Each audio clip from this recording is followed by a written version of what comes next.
C'est quoi l'histoire de Ananias et de Saphira? C'est une très bonne question. Alors, ça se situe en Actes chapitre 5. On est au tout début de l'histoire du christianisme. C'est Actes des apôtres, donc c'est le tout début. Et qu'est-ce qu'on peut lire au chapitre précédent? Eh bien, vu que l'Église est en train de se constituer petit à petit, qu'ils font face à plein de persécutions de la part des Juifs, ils sont obligés de mettre tout en commun pour se soutenir et survivre.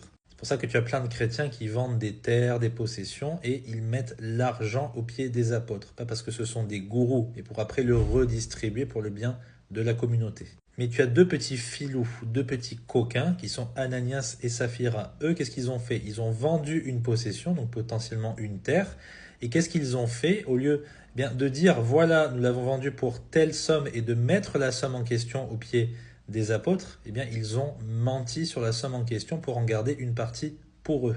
Et c'est là que Pierre remet Ananias et Saphira à leur place en disant: pourquoi est-ce que Satan a mis cela dans ton cœur, Ananias, de mentir au Saint-Esprit? Et c'est absolument incroyable ce qu'il se passe. Tu as Ananias qui meurt sur le champ et plus tard Saphira aussi. Et ce passage fait peur à beaucoup de chrétiens qui pensent que c'est le blasphème contre le Saint-Esprit, alors que ça n'a absolument rien à voir, ce n'est pas du tout le même contexte. Le blasphème contre le Saint-Esprit concerne des Juifs incrédules qui rejetaient les miracles que Jésus faisait devant eux, d'accord? Et ils ont insulté l'esprit lui-même de Satan ou de Belzébub. Donc ça n'a rien à voir avec ce qu'ont fait Ananias et Saphira. Pourquoi est-ce que Dieu les a fait mourir? Eh bien parce que Dieu veut nous montrer un exemple. Ça ne veut pas dire que ça va tout le temps se passer comme ça, c'est un exemple pour que nous soyons édifiés. Mais qu'est-ce qu'il y a d'édifiant là-dedans? Dieu, il veut que nous soyons saints. Il veut que nous soyons honnêtes, que nous ne soyons pas des menteurs. Dieu déteste le mensonge.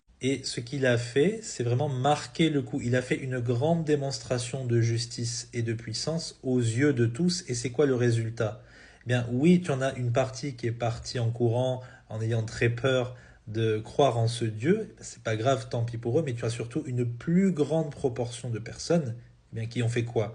Qui ont joint l'Église. Donc Dieu savait très bien ce qu'il faisait. Non seulement il a amené plein d'âmes à Christ grâce à cela, mais il démontre aussi encore une fois qu'il est un feu consumant, qu'on ne se moque pas de lui, d'accord, et qu'il peut très bien corriger ses propres enfants, puisque le jugement commence dans la maison de Dieu, et il peut les ramener plutôt à lui s'ils se comportent très mal aux yeux de tous. J'espère que c'est clair pour toi, que Dieu te bénisse.